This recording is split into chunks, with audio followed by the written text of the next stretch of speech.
Hello folks, it has been just a few months since the launch of the Galaxy S23 and it has been a massive hit for Samsung. A media report in January claimed Samsung's Galaxy S24 series, expected to arrive in Q1 2024, would include 2 instead of 3 models, Galaxy S24 and Galaxy S24 Ultra. The Galaxy S24 Plus was said to be dropped by the Korean conglomerate. However, new revelations suggest that won't be the case, and the S24 series, like the S23 lineup, will include Vanilla, Plus and Ultra models. The word comes from Sam Mobile and Galaxy Club, who claim the Galaxy S24 series is codenamed Muse, and there are 3 different codenames for the smartphones: Muse 1, Muse 2 and Muse 3, suggesting the S24 lineup will include a Plus version. The South Korean firm has a history of using codenames for its high-end phones. For example, the codename of the Galaxy S20 series was Hubble, the Galaxy S21 series was codenamed Unbound, while the Galaxy S22 series had the codename Rainbow.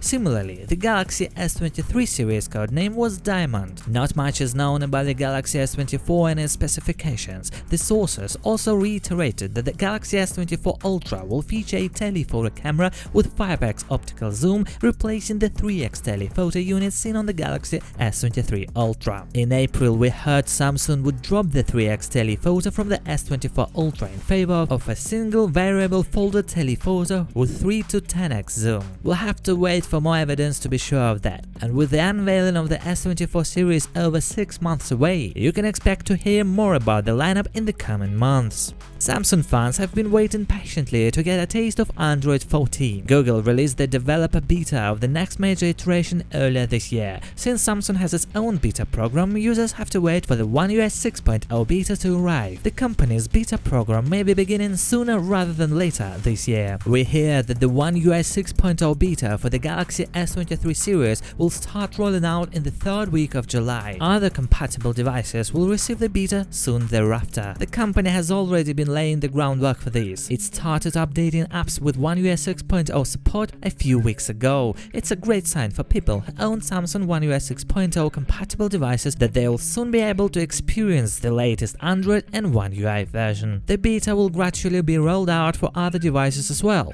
July is shaping up to be a busy month for Samsung, as the company will also be unveiling its new foldable phones on July 27th. The One UI 6.0 beta launch in late July means that we're definitely looking at One UI 6.0 public release before the end of this year. If last year's pace is any indication, Samsung may not make us wait more than a couple of months from the time the beta is rolled out to the final public release. As always, we'll dive deep into all the new changes as soon as we're able to test the One UI 6.0 beta, so stay tuned guys, subscribe to the channel, thanks for watching, see you in the next one, good luck to all.